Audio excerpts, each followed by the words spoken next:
Mertuaku menampar ibu kandungku di tengah pesta ulang tahun keluarga. Di depan 50 tamu. Tepat saat itu, aku berhenti menjadi menantu yang penurut. Karena yang mereka tidak tahu, sertifikat tanah rumah megah tempat mereka berdiri itu tercatat atas nama ibuku. Halo, sahabat cerita. Sebelum kita mulai, tekan tombol berlangganan supaya tidak ketinggalan kisah-kisah berikutnya. Sekarang, izinkan aku bercerita. Namaku Anindya, 32 tahun. Bekerja sebagai notaris di sebuah kantor di kawasan Kuningan, Jakarta. Sudah 7 tahun aku menikah dengan Reza. Selama 7 tahun itu pula, aku belajar satu hal. Diam bukan berarti kalah. Diam kadang hanya menunggu waktu. Sabtu pagi itu, langit cerah, tapi di dadaku terasa mendung. Aku berdiri di depan lemari, menatap 3 gaun yang sudah kusiapkan 3 hari lalu. Semuanya bagus, tapi semuanya terasa salah, terlalu sederhana. Aku akan dibilang kampungan, terlalu mahal. Aku akan dituduh menghabiskan uang suami. Akhirnya, pilihanku jatuh pada yang tengah. Gaun katun krem dengan sulaman halus di tepinya. Hadiah dari ibuku tahun lalu. Sederhana, tapi buatan tangan ibu sendiri. Anin. Sudah siap. Suara Reza dari balik pintu. Lembut. Tapi terdengar tegang. Aku bisa merasakan kecemasannya. Rasa bersalah yang sama. Yang selalu muncul setiap acara keluarga besar. Sebentar lagi, Mas, jawabku. Sambil menyematkan anting mutiara kecil pemberian neneknya almarhum. Aku melangkah ke ruang tamu. Reza sudah berdiri rapi dengan kemeja linennya. Dia tersenyum. Tapi matanya, mata coklat hangat yang biasanya bisa menenangkanku, hari ini terlihat keruh. Kamu yakin Ibu Sari mau ikut? Tanyanya. Iya. Mas, aku sudah membujuknya semalaman. Aku merapikan kerah kemejanya. Aku tidak mau ibuku merasa kita menyembunyikan dia. Reza menghela napas. Tangannya memegang pundakku. Aku tahu ini berat untukmu. Anin, aku janji. Kita tidak akan lama. Tunjukkan wajah, makan sebentar, lalu pulang.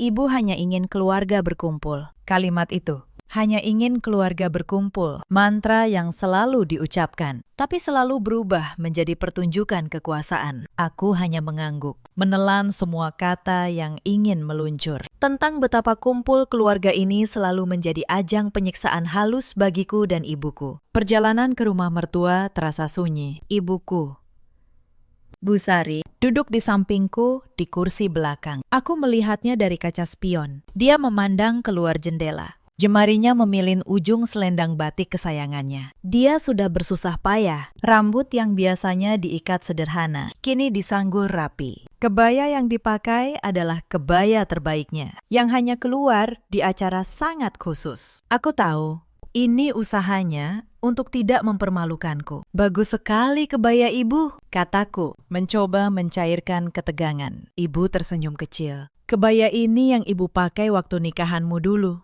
Nin, hatiku tersayat. Ya, memang.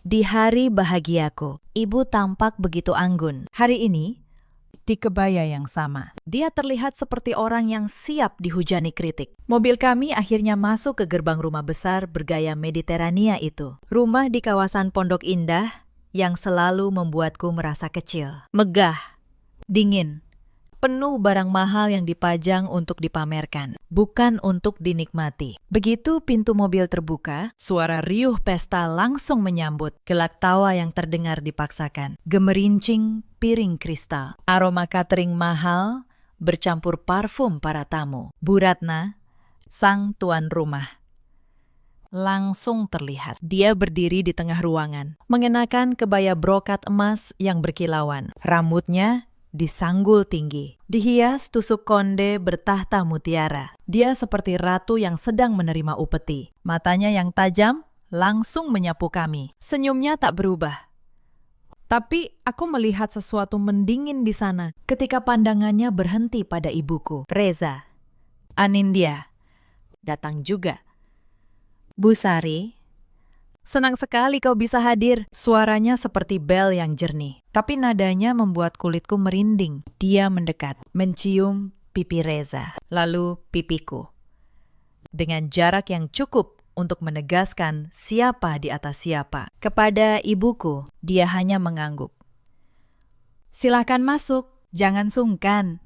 Ibuku membungkuk hormat. Terima kasih undangannya. Bu Ratna, kami terseret ke dalam keramaian. Tante Nila yang selalu bertanya kapan aku punya anak. Om Hendra yang suka membandingkan Reza dengan anaknya. Dan sepupu-sepupu perempuan Reza yang matanya selalu mengukurku dari ujung rambut sampai ujung kaki. Aku menuntun ibu ke sudut yang agak sepi, dekat meja hidangan penutup. Duduk di sini dulu, Bu.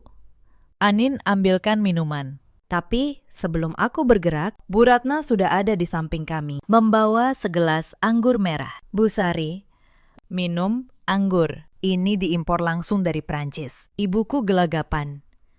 Tidak, Bu, saya tidak biasa. Iya. Lupa. Bu Sari lebih suka teh atau air putih, ya?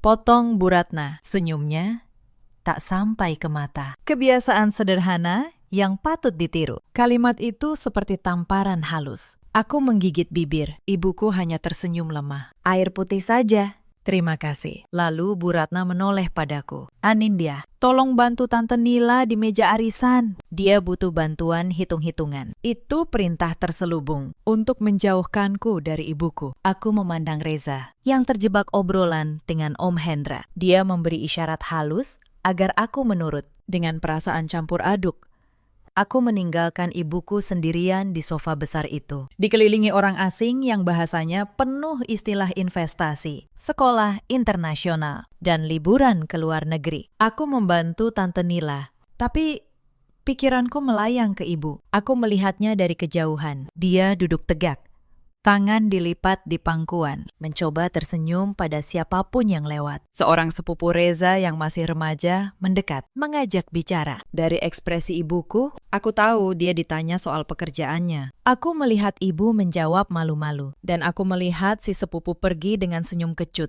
Mungkin setelah mendengar bahwa ibuku hanya seorang penjahit. Rasa marah mulai bergejolak di dadaku. Inikah yang disebut kumpul keluarga? Sebuah panggung, tempat ibuku, perempuan paling kuat yang kukenal, dijadikan objek tontonan dan belas kasihan. Pesta dimulai, nama-nama dipanggil, hadiah mewah dibagikan. Bu Ratna, tentu saja, menjadi pusat perhatian.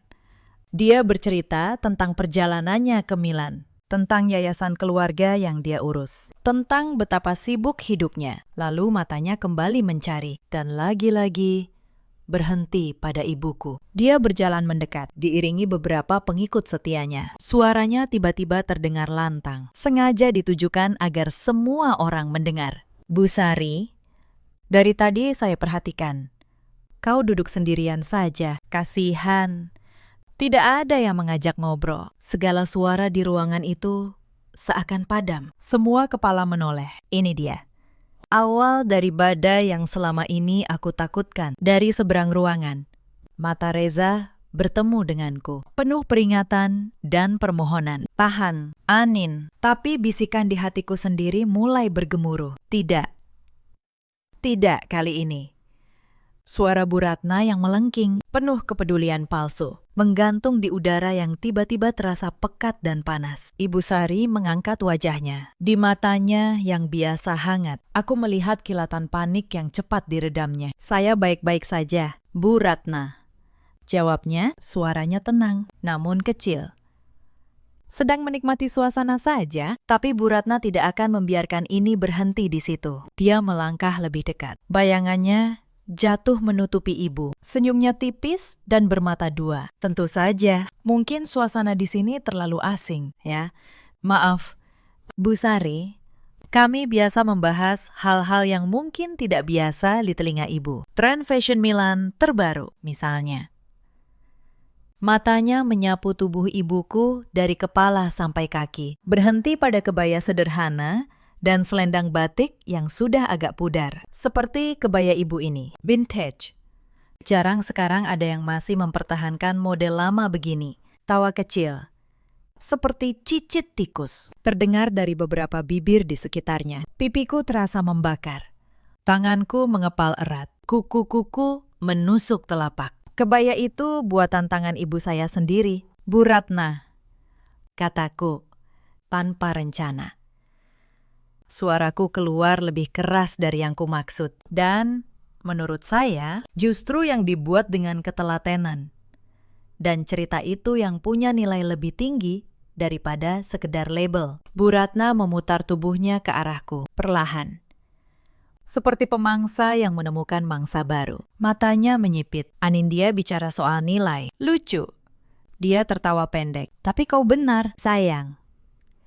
Nilai emosional memang tak ternilai. Sayangnya, di dunia nyata. Yang dihargai adalah nilai materi. Dia mengangkat tas bermerek berwarna emas yang sejak tadi sengaja diletakkannya di meja terdekat. Seperti tas ini bukan cuma tas, ini investasi. Nilainya naik tiap tahun. Beda dengan barang buatan tangan yang, maaf, hanya akan usang dimakan waktu. Ibuku menarik napas halus. Aku melihat jemarinya mencengkeram selendangnya. Tapi, lanjut Bu Ratna, kini sepenuhnya fokus padaku. Kau sendiri kok masih pakai tas yang itu-itu saja? Reza tidak memberimu uang untuk beli yang baru. Nadanya pura-pura penuh kasih. Tapi tiap kata adalah pisau. Reza memberi saya lebih dari cukup. Bu, jawabku. Berusaha menjaga suara tetap datar. Saya hanya memilih untuk tidak boros. Dan uang yang saya sisihkan, sebagian saya gunakan untuk hal yang menurut saya lebih penting. Hal lebih penting. Bu Ratna bersandar pada meja marmer. Sikapnya seperti pembawa acara yang memancing konflik. Seperti apa? Donasi. Atau dia membuat ekspresi pura-pura berpikir. Jangan-jangan untuk dikirim ke ibumu? Supaya Bu Sari tidak usah terlalu keras bekerja. Aku merasa darahku mendidih. Reza. Yang akhirnya lepas dari Om Hendra, bergegas mendekat. Wajahnya pucat. Ibu, katanya.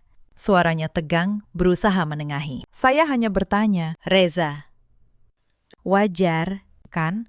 Seorang ibu ingin tahu kemana uang keluarga pergi. Bu Ratna membelalak, seolah tak bersalah. Apalagi kalau uang itu mengalir ke pihak luar. Ibu Sari bukan pihak luar, seruku.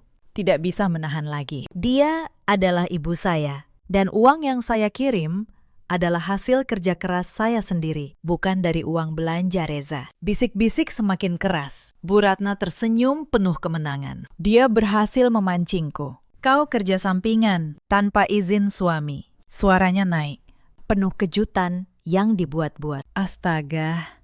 Anindya, itu namanya tidak menghormati suami. Di keluarga kami, istri tidak perlu menjatuhkan martabat dengan kerja serabutan. Kecuali dia menoleh ke arah ibuku.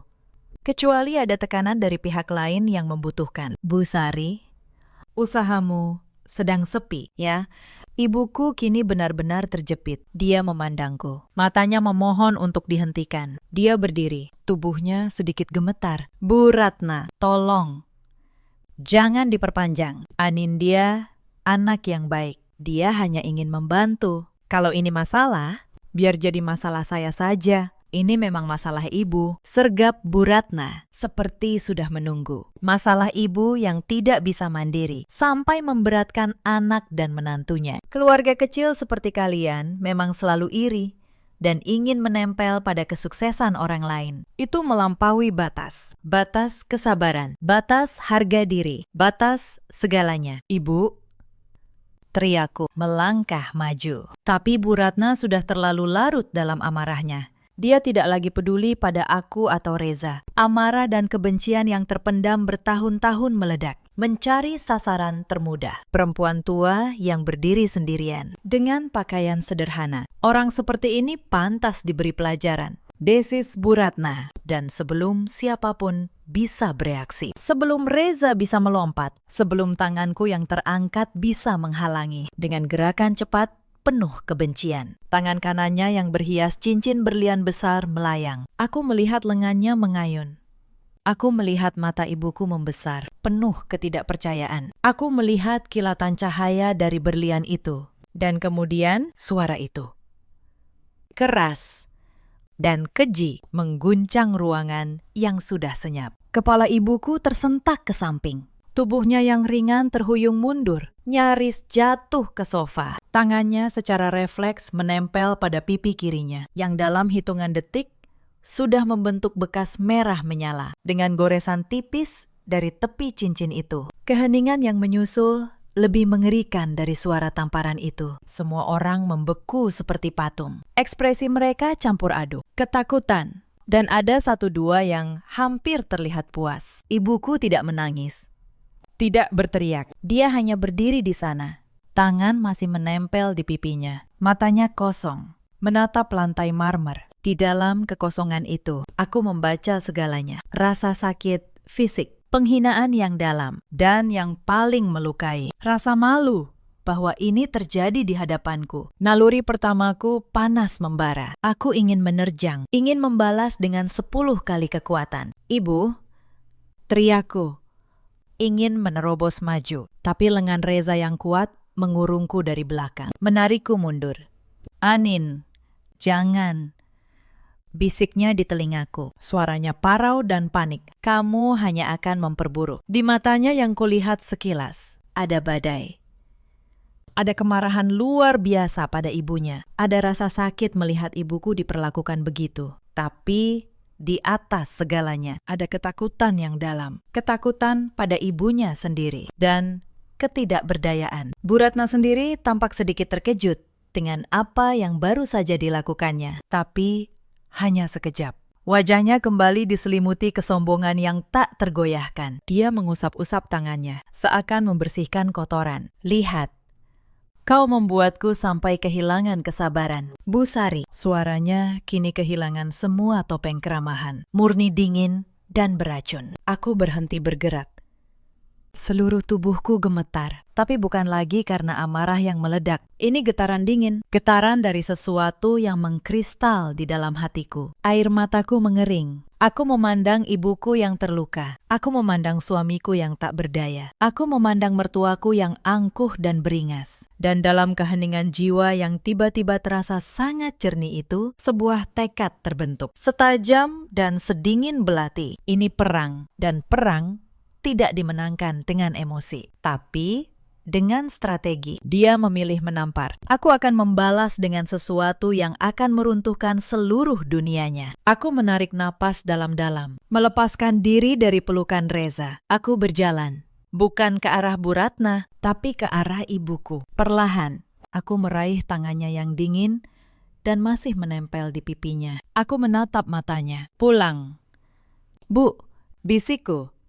Suaraku anehnya terdengar tenang dan jelas. Anin, antar ibu pulang, tanpa memandang siapapun lagi, tanpa peduli pada cibiran atau pandangan syok. Aku menuntun ibuku yang berjalan seperti dalam mimpi, keluar dari ruangan yang beracun itu. Di ambang pintu, aku berhenti sejenak. Aku menoleh ke belakang. Pandanganku bertemu dengan pandangan Bu Ratna. Di matanya masih ada sisa-sisa kemenangan. Aku tidak berkata apa-apa, tapi aku yakin dia melihat sesuatu di mataku yang membuat senyum tipis di bibirnya sedikit goyah. Dia melihat bukan lagi Anindya yang penurut. Dia melihat sesuatu yang lain.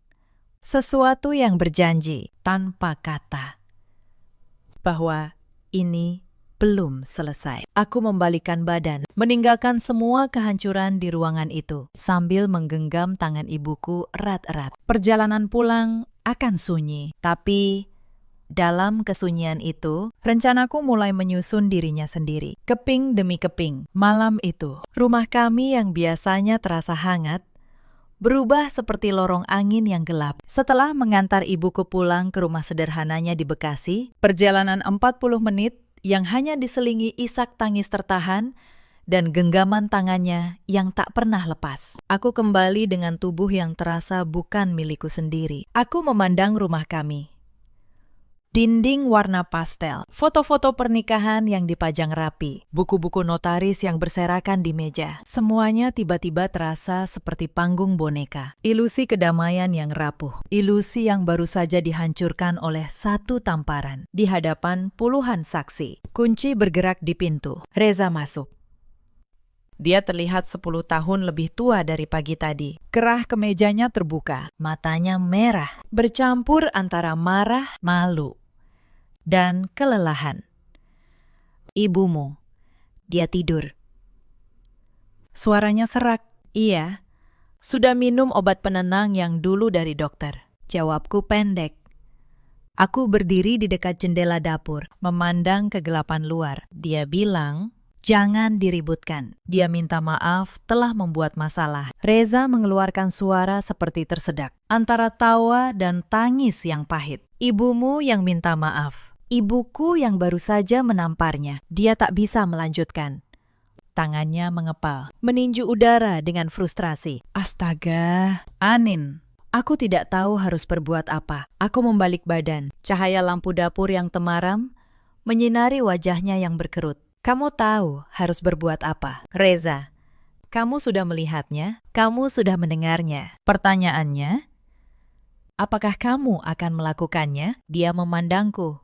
Matanya berkaca-kaca menahan air mata. Apa yang kau ingin aku lakukan? Melawan ibuku sendiri di depan seluruh keluarga. Membalas menamparnya. Itu akan menyelesaikan apa? Ini bukan soal membalas tamparan. Suaraku meninggi. Getaran yang kukendalikan seharian mulai retak. Ini soal menunjukkan padanya bahwa yang dia lakukan tidak bisa diterima. Bahwa istri dan ibu mertuamu punya harga diri yang tidak boleh diinjak. Kamu bahkan tidak mengeluarkan satu kata pun untuk membela ibu. Aku mencoba. Periaknya balik. Langkahnya mendekat. Aku bilang, cukup. Apalagi yang kau mau dariku? Anin, aku terjebak di tengah. Aku ingin suamiku berdiri di sampingku. Akhirnya, air mata itu tumpah. Panas dan pahit. Bukan berdiri di tengah seperti penonton yang kebingungan. Dia menampar ibuku. Reza. Bukan memarahi. Bukan menegur. Menampar. Seperti pada orang yang tak berguna. Aku melihat tubuh Reza melorot. Semua amarahnya menguap. Digantikan kehancuran yang dalam. Dia merosot ke kursi bar di dapur. Kepalanya tertunduk di antara kedua tangannya. Bahunya berguncang. Aku tahu, bisiknya.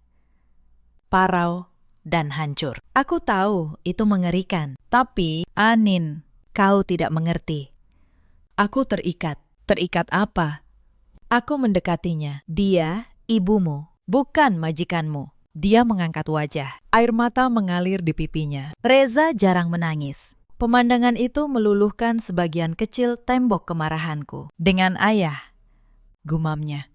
Dengan ayahku yang sudah meninggal. Dia menarik napas dalam. Seperti orang yang hendak menyelam ke air yang sangat gelap. Saat ayah sakit keras, kanker stadium akhir. Dia sudah sangat lemah. Hampir tidak bisa bicara. Tapi suatu malam, hanya aku dan dia di kamar. Suara Reza bergetar. Dia memegang tanganku. Dia bilang, Reza, aku titip ibumu. Dia wanita yang kuat di luar, tapi rapuh di dalam. Aku sudah menjaganya seumur hidupku. Sekarang ini tugasmu. Janji pada ayah. Jaga ibumu. Apapun yang terjadi. Meskipun dia salah. Meskipun dia keras, jangan pernah tinggalkan dia. Reza memejamkan mata, seolah menahan sakit. Dan aku berjanji pada ayah yang sedang sekarat. Ruangan terasa semakin sunyi, hanya diselingi dengung lampu dan isak tangis Reza yang tertahan. Aku duduk di sampingnya. Aku tidak akan memintamu mengingkari janjimu pada ayahmu. Reza, kataku pelan. Suaraku sudah tidak gemetar lagi. Justru sebaliknya, aku akan membantumu menepatinya dengan cara yang benar. Dia menatapku. Bingung. Janjimu adalah menjaga ibumu. Lanjutku. Bukan membiarkannya menjadi orang yang menyakiti orang lain tanpa batas. Menjaga seseorang kadang berarti menghentikan dia sebelum dia menghancurkan dirinya sendiri. Dan, Reza, ada hal tentang ibumu yang sebentar lagi harus kau ketahui. Hal yang selama ini aku diamkan demi menjaga perasaanmu. Apa? Dia mengerutkan dahi. Belum sekarang. Aku menggeleng, tapi aku berjanji satu hal. Aku tidak akan pernah menyakiti ibumu secara fisik. Aku tidak akan pernah mempermalukannya dengan kebohongan. Aku hanya akan menunjukkan kebenaran. Dan kalau kebenaran itu menyakitkan baginya, itu bukan karena aku jahat. Itu karena dia sudah terlalu lama hidup dalam dusta. Reza terdiam lama, lalu dia mengangguk pelan. Aku tidak tahu apa yang kau rencanakan, Anin. Tapi malam ini, untuk pertama kalinya dalam 7 tahun, aku tidak akan menghalangimu. Itu cukup. Untuk sekarang, itu lebih dari cukup. Keesokan harinya, aku tidak pergi ke kantor. Aku mengambil cuti. Lalu, aku membuka brankas tua di kamar belakang. Brankas peninggalan ayahku, Pak Darmawan, yang dulu seorang notaris senior di Jakarta. Tanganku menemukan sebuah map coklat yang sudah menguning. Di dalamnya, sebuah sertifikat tanah dan bangunan. Lokasi: Pondok Indah. Aku menatap nama yang tercatat di sana. Pemilik: Sari Wulandari, ibuku. Banyak orang tidak tahu cerita ini. Dulu, sebelum menjadi penjahit, ibuku adalah pewaris sebidang tanah luas warisan kakekku. Tanah itu, atas saran ayahku, dijaminkan kepada seorang pengusaha muda yang sedang merintis untuk modal usaha. Pengusaha itu bernama Bambang, suami Bu Ratna, almarhum ayah Reza. Perjanjiannya jelas, hitam di atas putih. Tanah itu dipakai sebagai jaminan dan tempat membangun rumah keluarga Bambang. Tapi kepemilikan tetap atas nama ibuku, sampai utang modal itu dilunasi. Bambang meninggal sebelum sempat melunasi. Dan Bu Ratna, yang selama ini tinggal di rumah megah itu, tidak pernah tahu, atau pura-pura tidak tahu, bahwa tanah yang dia injak setiap hari bukan miliknya. Ayahku menyimpan rahasia ini sampai akhir hayatnya. Dia tidak mau menagih. Dia bilang, biarlah, selama mereka memperlakukan kita sebagai keluarga. Ibuku pun setuju. Demi kerukunan, demi pernikahanku dengan Reza, mereka memilih diam. Tapi kemarin, tangan yang menampar pipi ibuku telah membatalkan semua perjanjian diam itu. Aku memotret setiap halaman dokumen. Lalu aku menelpon satu nama yang sudah lama tidak kuhubungi, Pak Wibowo, mantan rekan kerja ayahku, kini pengacara senior. Pak Wibowo, ini Anindya, putri Pak Darmawan. Saya butuh bantuan Bapak untuk sesuatu yang sudah lama terkubur. Di seberang telepon, suara tua itu terdiam sejenak. Lalu dia berkata, aku sudah menunggu telepon ini selama bertahun-tahun. Nak, ayahmu pernah berpesan, kalau suatu hari kau menelpon soal tanah itu, artinya keluarga seberang sudah keterlaluan. Datanglah ke kantorku besok. Aku menutup telepon. Jantungku berdebar, tapi pikiranku jernih. Sore itu, ponselku berbunyi. Nama Bu Ratna muncul di layar. Aku menarik napas, lalu mengangkat. Anindya. Suaranya tajam, tanpa basa-basi. Aku dengar kau membawa ibumu pulang tanpa pamit kemarin. Itu sangat tidak sopan. Kau mempermalukanku di depan keluarga besar. Aku hampir tertawa. Saya mempermalukan ibu. Setelah ibu menampar ibu saya. Itu salahnya sendiri. Bu Ratna memotong. Dia memancing. Sekarang dengarkan baik-baik. Minggu depan ada acara syukuran di rumah. Kau dan Reza harus datang.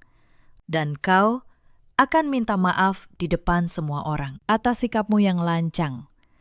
Kalau tidak, jangan harap aku mengakuimu sebagai menantu. Aku terdiam beberapa detik. Bukan karena takut, tapi karena hampir tak percaya pada keberanian perempuan ini. Baik, Bu, jawabku akhirnya. Suaraku terdengar tenang. Kami akan datang ke acara syukuran itu. Bagus, katanya puas. Dia mengira aku menyerah. Dia tidak tahu.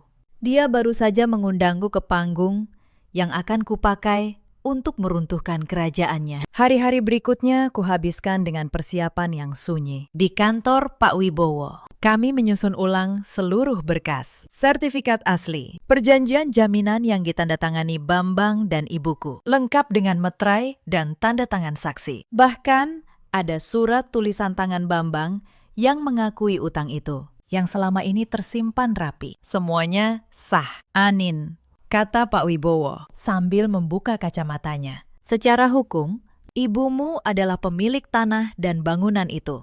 Keluarga Bu Ratna selama ini menempati properti yang bukan hak mereka. Kalau ibumu mau, kalian bisa menggugat pengosongan. Tapi pikirkan baik-baik. Ini akan menghancurkan banyak orang. Saya tidak ingin menghancurkan Pakistan, jawabku. Saya hanya ingin keadilan.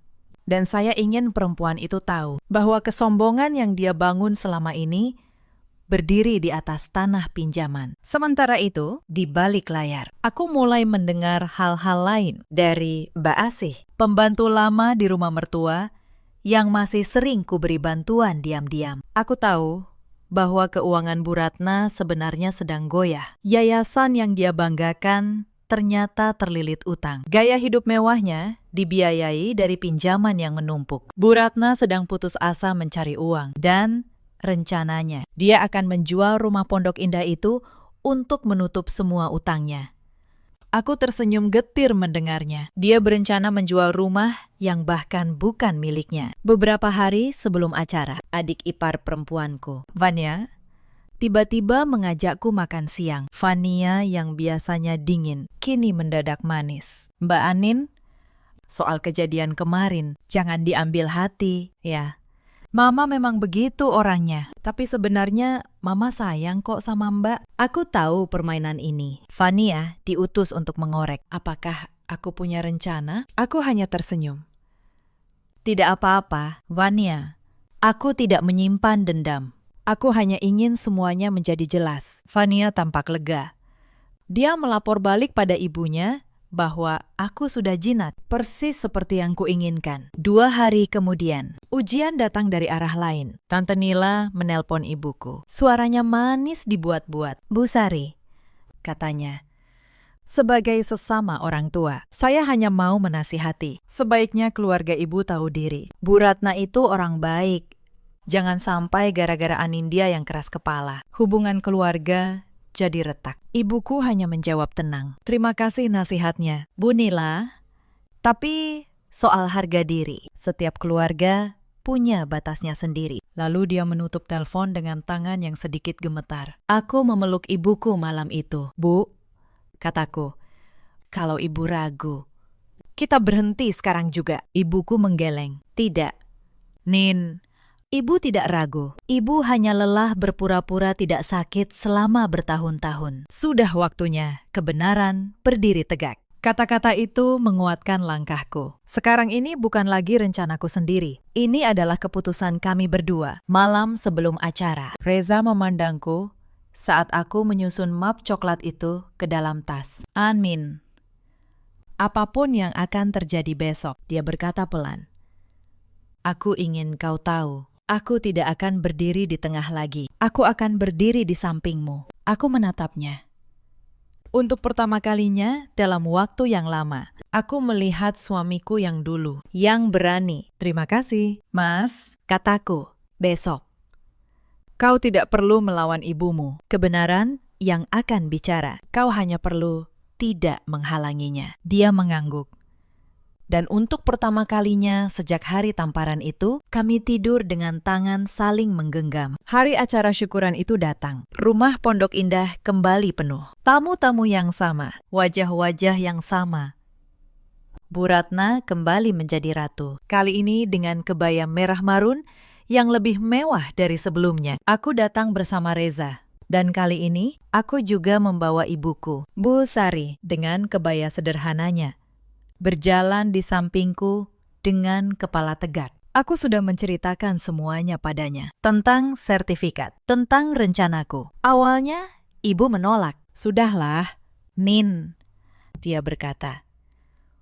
Untuk apa membuka luka lama? Tapi aku berkata, Bu, ini bukan tentang luka lama. Ini tentang harga diri ibu. Dan akhirnya, ibu setuju. Begitu kami masuk, Bu Ratna langsung melihat kami. Senyum kemenangan terukir di wajahnya. Dia mengira aku datang untuk menyerah, untuk minta maaf di depan semua orang, seperti yang dia perintahkan.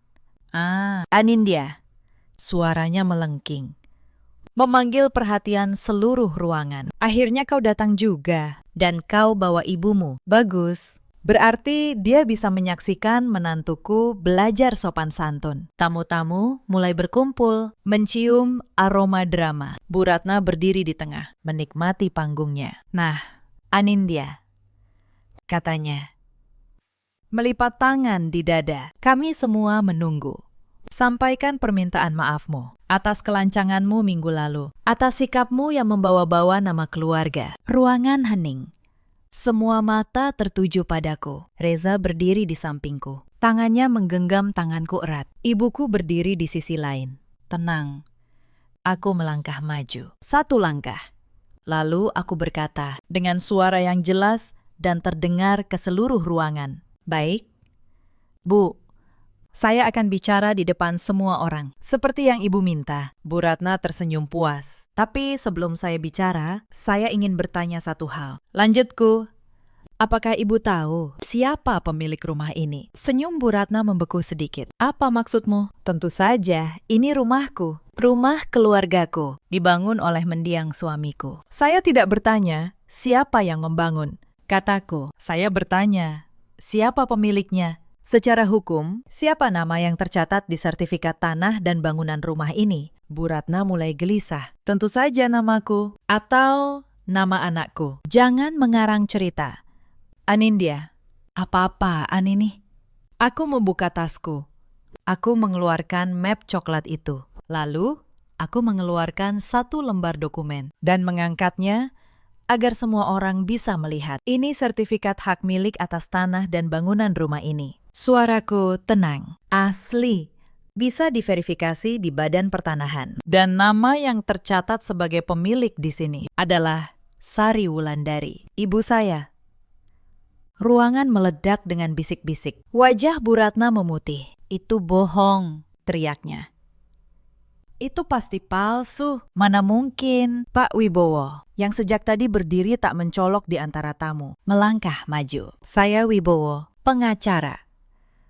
Dan dulu, rekan kerja almarhum Pak Darmawan. Dokumen itu asli. Dan saya yang menyimpan salinannya selama bertahun-tahun. Tanah ini dulu adalah warisan keluarga Busari yang dipinjamkan kepada mendiang Pak Bambang sebagai modal usaha dan tempat tinggal. Dengan perjanjian kepemilikan tetap atas nama Busari sampai utang itu dilunasi. Utang itu, kata Pak Wibowo dengan tenang, tidak pernah dilunasi.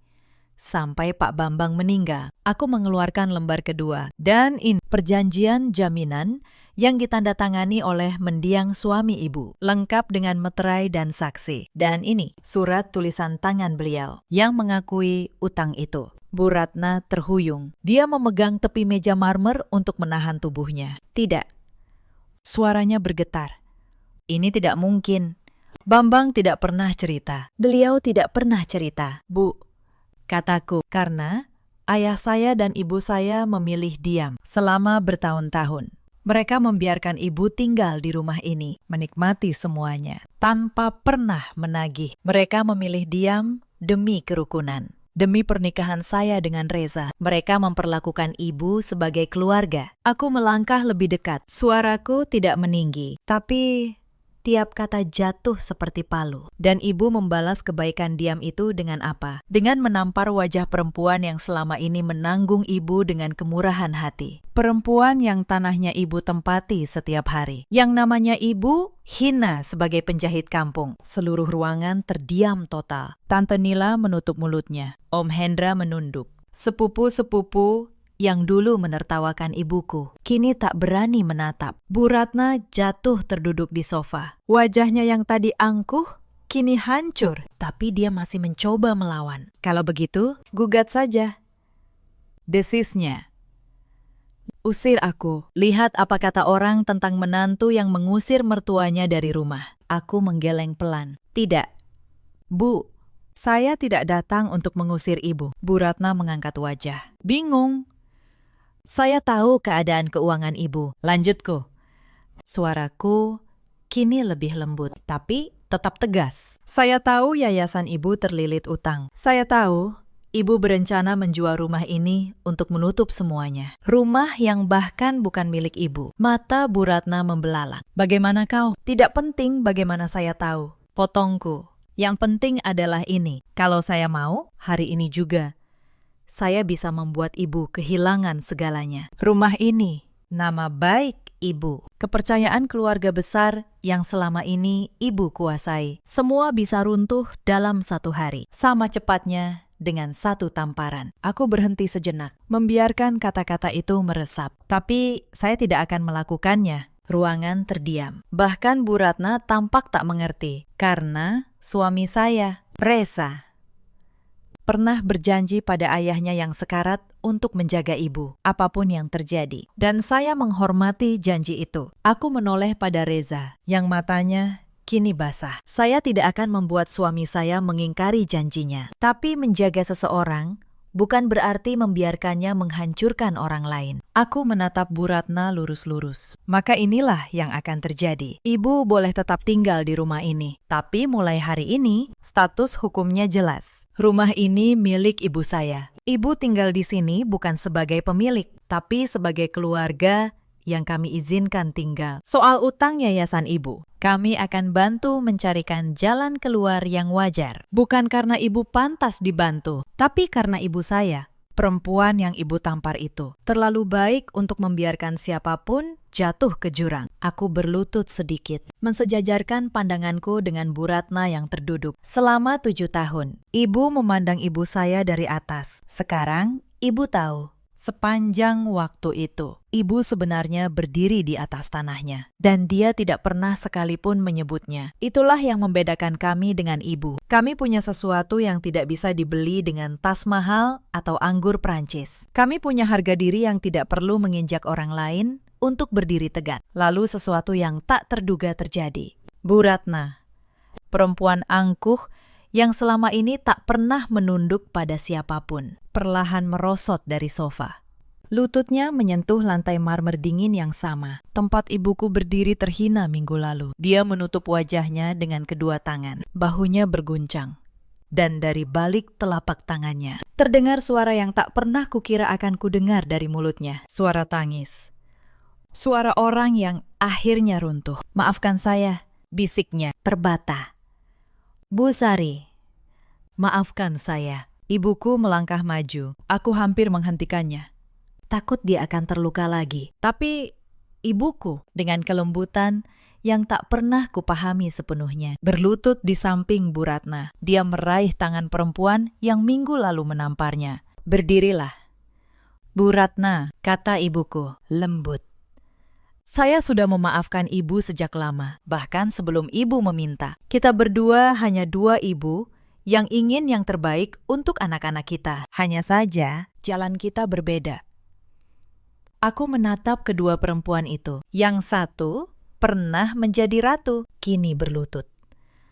Yang satu pernah dihina, kini mengulurkan tangan. Dan aku mengerti, kemenangan yang sesungguhnya bukanlah ketika musuhmu jatuh, tapi ketika kau cukup kuat untuk tidak menendangnya saat dia sudah jatuh. Reza melangkah, memeluk ibunya dan ibuku sekaligus. Tamu-tamu mulai pergi satu persatu dengan kepala tertunduk. Panggung kekuasaan itu telah runtuh, bukan dengan teriakan, tapi dengan kebenaran. Hari-hari setelah acara itu berjalan dengan cara yang tak pernah kubayangkan. Aku menyangka kemenangan akan terasa manis. Ternyata yang kurasakan justru kelegaan yang tenang. Seperti beban yang sudah lama kupanggul, akhirnya bisa kuletakkan.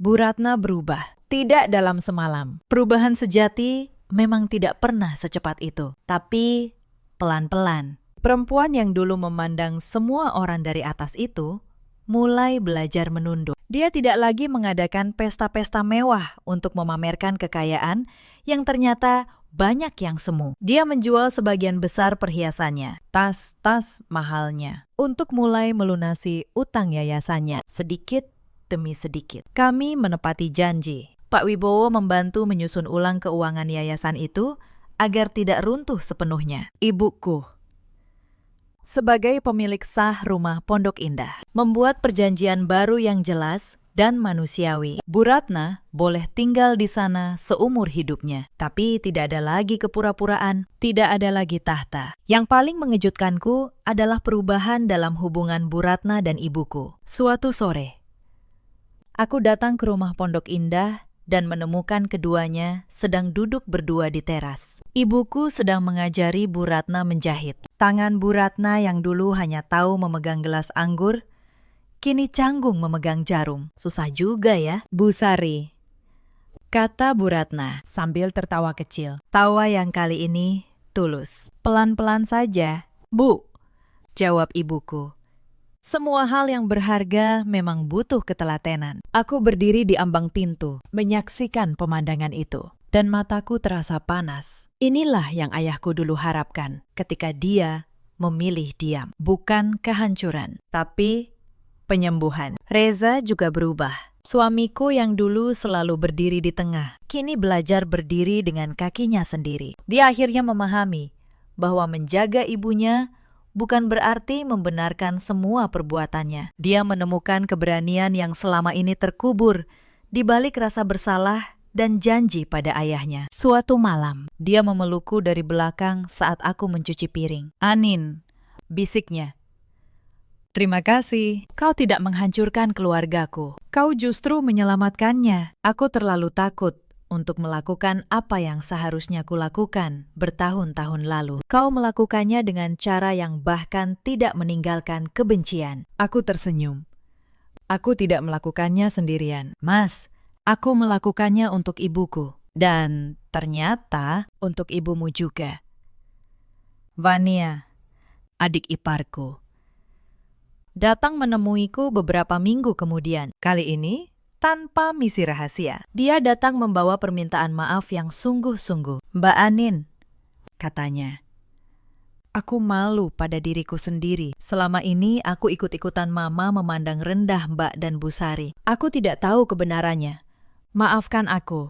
Aku memeluknya. Kita semua kadang salah memandang orang. Vania, yang penting kita mau membuka mata. Dan ibuku yang dulu duduk sendirian di sofa besar itu, kini menjadi orang yang paling dihormati dalam keluarga besar. Bukan karena dia kaya, tapi karena semua orang akhirnya melihat siapa dia sebenarnya. Perempuan yang menyimpan kekuatan dalam diam. Perempuan yang memilih memaafkan ketika dia punya semua alasan untuk membalas dendam. Kebaya sederhana buatan tangannya itu, yang dulu ditertawakan sebagai vintage murahan, kini dikagumi. Beberapa anggota keluarga bahkan memesan jahitan padanya. Tante Nila, yang dulu paling sinis, menjadi pelanggan tetapnya. Suatu hari, aku bertanya pada ibuku, "Bu, apakah ibu benar-benar sudah memaafkan Bu Ratna setelah semua yang dia lakukan?" Ibuku terdiam sejenak, lalu tersenyum.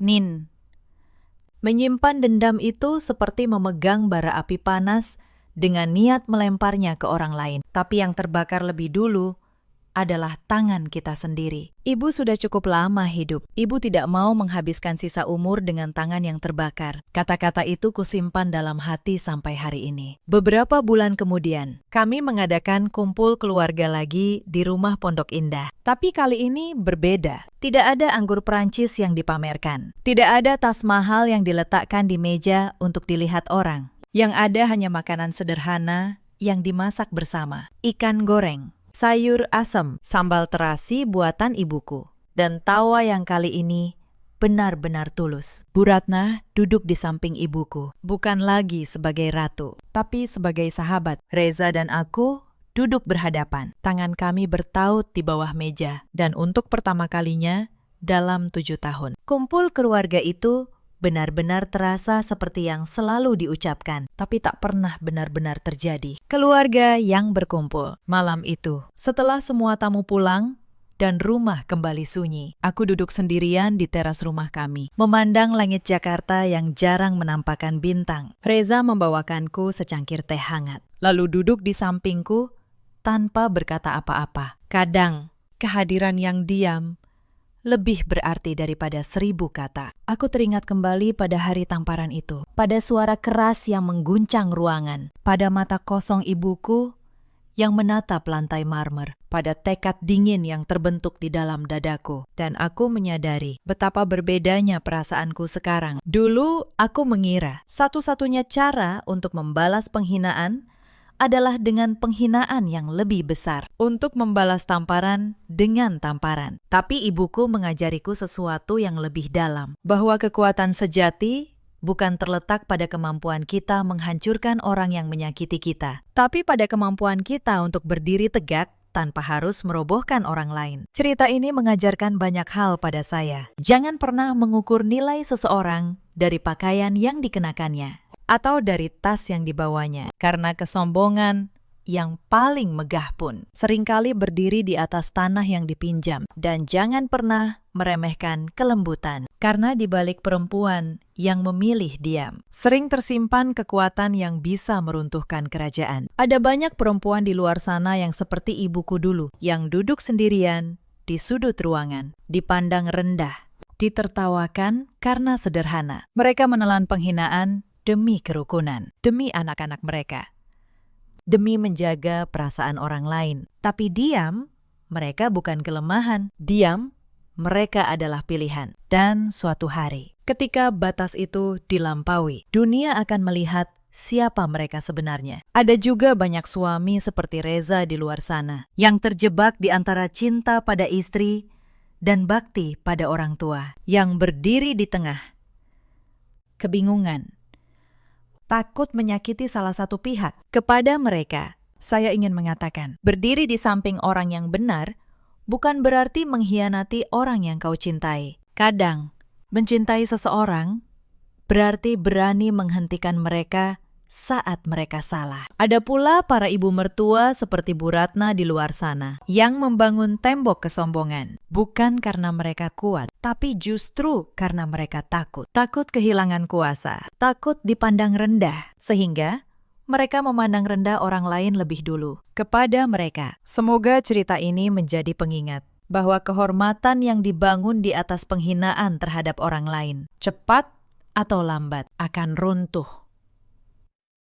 Hari ini, ibuku masih menjahit, bukan karena terpaksa, tapi karena dia mencintai pekerjaannya. Bu Ratna belajar menjadi manusia yang lebih rendah hati. Reza menemukan keberaniannya, dan aku belajar bahwa keadilan tidak selalu harus berwajah dendam. Kadang, keadilan yang paling indah adalah ketika orang yang menyakitimu akhirnya mengerti, lalu berubah, lalu menjadi lebih baik. Dalam hidup, kita selalu punya pilihan. Saat seseorang menampar harga dirimu, kau bisa membalas dengan tamparan, atau kau bisa membalas dengan kebenaran yang membuat mereka tak pernah berani lagi mengangkat tangan. Kau bisa membiarkan kebencian membakarmu, atau kau bisa memilih untuk menang tanpa kehilangan kelembutanmu. Aku memilih yang kedua, dan aku tidak pernah menyesalinya. Bagaimana dengan kalian? Pernahkah kalian melihat seseorang yang kalian cintai dihina, lalu memilih untuk membalasnya dengan cara yang bermartabat? Ceritakan kisah kalian di kolom komentar. Mari kita saling menguatkan. Jika cerita ini menyentuh hati kalian, jangan lupa